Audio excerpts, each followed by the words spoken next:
For more on this move, Roe CEO Zach Raitano, he joins us here on set. Zach, great to have you with us. Thanks so much for having me. Obviously, this happens at a time when compounding is going to be no more, and also Novo has been really cracking down on the compounders. So how do you view this in terms of the switchover from those using compounded drugs to this lower price drug? Taking a quick step back, so Roe has helped patients for the last 4 years now with obesity. And for the last 3 years, we've helped patients get access to Wegovy. Primarily, the way that we've done that is through insurance coverage, and we see about half our patients covered.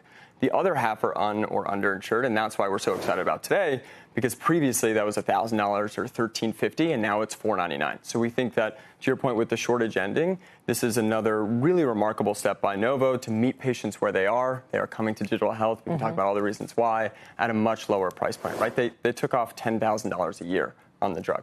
Right. In terms of how the economy meets your business, there are insurers out there who might be cutting coverage of GLP-1s in general. And then there are people who may have less money or they're uncertain about the economy. They don't even want to pay $499. So how do you view that with your business and subscriptions? We have a really interesting perspective here. So again, we do see about 50% of people covered. We've seen that stay relatively flat year over year, which was surprising. To your point, there was some pushback between 24 and 25. We saw a big step function up 23 to 24. But again, right now there's probably about 50 to 55 million people covered. And when they're covered, they're really, really covered. We do see on the cash pay side, going from $1,300 to $499, we've seen as the prices have decreased, you see increased adoption, and you also see increased adherence. And we can see that both in the copay data and on the cash pay side.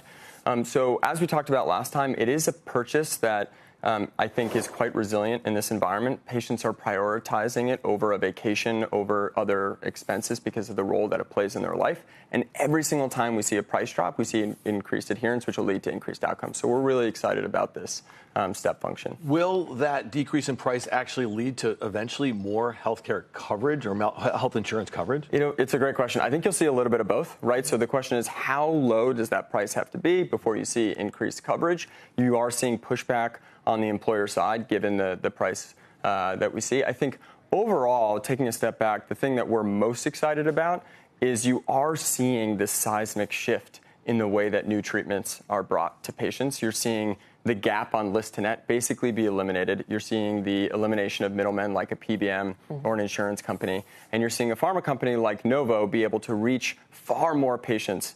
3 years ago, this drug, even 3 months ago, this drug AM was $1,300. And 3 months later, it's $499. When has that ever happened before in the healthcare industry, in the pharma industry? So it's very exciting in terms of increasing access. How big of an obstacle? I mean, price has to be number one, but price continues to come down. At a certain price point, how much does your business grow? I'm sure you've done that math. Yeah, we do see both we can actually use insurance as a really great example here. So we do see a step function increase in retention when patients only have to pay between $0 and $25.50. That's why we've worked so hard to get patients covered on their insurance. Each time you increase that price, right, when you break $100 and you break $200, $300, you do see a decrease in adoption and a decrease in adherence.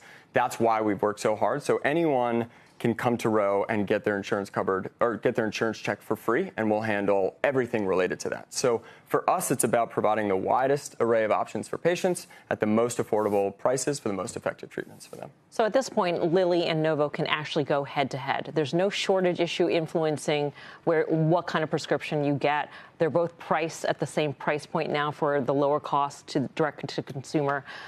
What's your guess as to who comes out on top based on what you've heard from patients? The very simple answer there is patients.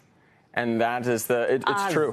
It's true. It's the best part about it. Our allegiance, and again, it sounds cheesy, but it's very, very simple. We're the only company that has these unique integrations with both, right? And to us, that is just one additional way that we're fighting for patients, right? So for us, our allegiance is to patients and providers and presenting those options to them and seeing who comes out on top, right? It's going to be patients. When companies compete, and we're seeing that, it's happening. And you mentioned another company that announced a similar announcement today.